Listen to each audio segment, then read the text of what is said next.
Io c'è sto in disco. Ah, ok, questo.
Buongiorno, benvenuti. Stiamo per iniziare. Ci prendiamo ancora qualche minuto perché c'era l'autostrada bloccata e i relatori stanno arrivando, ma al massimo 10 minuti partiamo. Grazie.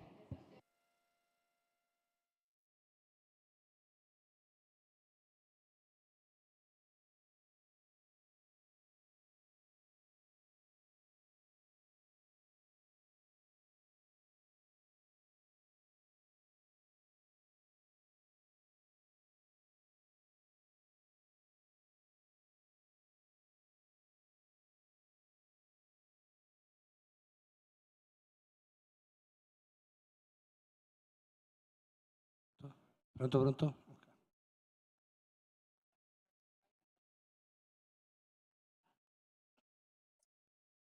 Io ci sono, eh.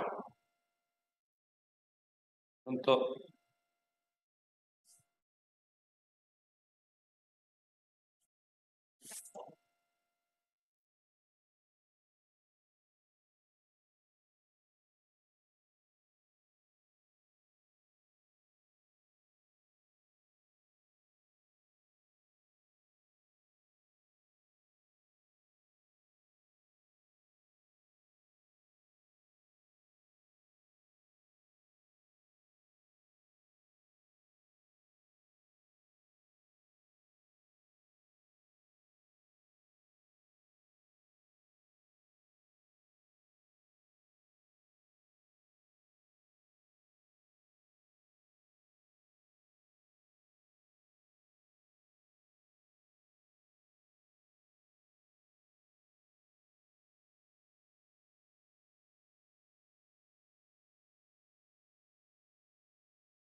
Inizio? Giorgia, inizio? Ladies and gentlemen, we can start. So, thank you. It is a really a pleasure and an honor to be here at this very challenging and stimulating conference and these great events. I apologize, but there are some technical problems with regards to some of the speakers. Just for not wasting your time, we just prefer to start with the two key international speakers that will address the first section dedicated to the different paths to decarbonize the shipping industry. In this perspective, if you can have the presentation, I just briefly introduce the two. Okay, thank you. Okay, first, we have Katalin Dobransky from the European Community Ship Owner Association, and with a very prominent role as a Senior Director Innovation, Finance and Fiscal Affairs. And immediately after, the second will be Darko Levikar, Director of Transport Policy from Hydrogen Europe. So in the first section, we will just have the perspective from the main association within the industry. And so I just make two questions to both of you, and I will be very astonished to the answer given the cutting-edge nature of the topic. The first question is, which are the most important challenge that the industry has to take, and given the new rules, the new institutional framework, and so on. And the second question instead is just dedicated to the business opportunity. So we have the opportunity to share something like 3-4 minutes for each of these questions. And so I just let the floor to Katalin. Thank you very much. Thank you very much, Professor Sata. And good morning, everyone. It's a pleasure to be here. So thank you for the possibility. Regarding the question on challenges on what we are facing as the European shipping industry, is certainly one of the major is the transition. We know that the European Commission announced its strategy, the Fit for 55 strategy, and Europe has to go carbon neutral by 2050, and by 2030 we need to have a reduction of greenhouse gas emissions by 55%.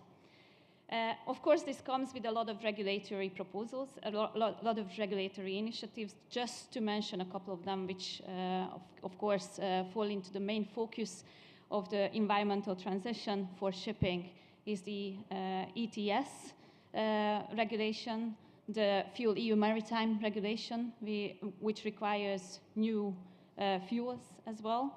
There is the alternative fuels infrastructure regulation and a lot of other supporting regulations that come with this package. So, of course, what we need in the future as shipping industry is certainly we need new fuels. We need alternative and low carbon fuels in order just to comply with the regulatory requirements.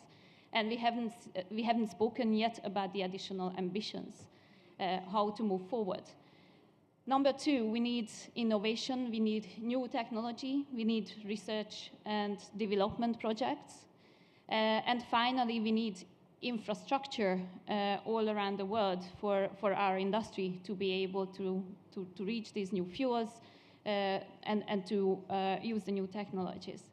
And of course, what is the underlying problem? And this is one of the greatest challenges here, which we tend to forget in some ways or another, and this is financing. How are we going to really a very urging trend